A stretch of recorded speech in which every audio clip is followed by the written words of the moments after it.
Known today as Riverfront Centre, this architectural gem consists of 5 King Wheat-era structures that have been externally restored and converted into one commercial center, housing the corporate headquarters of the Red Wing Shoe Company.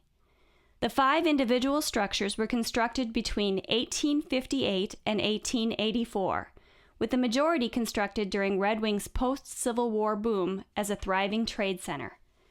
In 1873, Red Wing was considered to be the world's largest primary wheat market. Wheat money flowed into the hands of Red Wing business people who invested in real estate development and other ventures. During the second half of the 1870s, wheat farmers were faced with diminishing yields due to depleted soils, increasing blight and rust, and a series of severe storms. Rather than give in to total stagnation, local entrepreneurs established a variety of new businesses which diversified the industrial base of the community. The 2-story West End section of Riverfront Centre is the 1871 Italianate-style Simmons-Swanson block, a 3-bay commercial structure that housed assorted businesses. At the time of its construction, this building was one of the most elaborate in downtown Red Wing.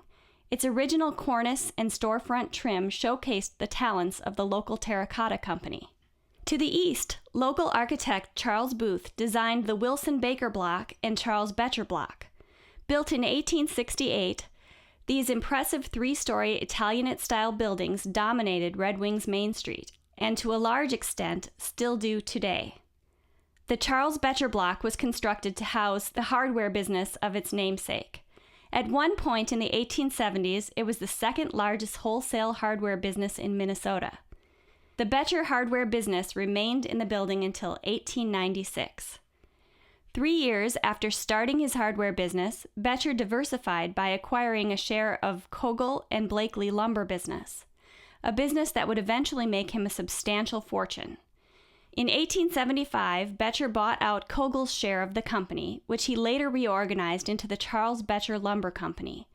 The sawmill and millwork factory, supplied with lumber floated down the St. Croix and Mississippi rivers by steamboat, flourished, and by 1893 was a fixture along Red Wing's riverfront just west of the Red Wing Levee.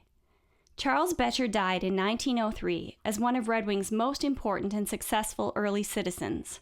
In his memory, his wife Margaret Becher donated funds to the city of Red Wing in 1906 to construct the Charles Becher Memorial Chapel in Oakwood Cemetery. The John Day Block, the city's oldest brick commercial building still standing, makes up another portion of the Riverfront Centre. Day, an early Red Wing squatter settler, erected this structure in 1858. The glazed terracotta storefront was added during the 1940s to denote its use as a mortuary chapel, combining Gothic motifs and inset quatrefoils to give a vaguely religious air to a secular building. In 1883, 3 saloon owners erected the 2-story Buchholz, Hadler, and Moeller block, the easternmost section of the Riverfront Centre. The late 19th century commercial-style building is especially significant because it retains its original cast-iron storefront and an original cast-iron exterior stairway, most likely products of the Red Wing Iron Works. Over the years, the buildings were significantly altered. Storefronts were changed and architectural elements removed. By the 1980s, the block was economically depressed and visually a shadow of its former self. The city of Red Wing and the Red Wing Shoe Company partnered to redevelop the entire city block. They restored the 5 easternmost buildings, constructed LaGrange Park, and built a 3-level parking ramp on the riverside of the block. Red Wing Shoe's corporate offices now occupy all of Riverfront Centre.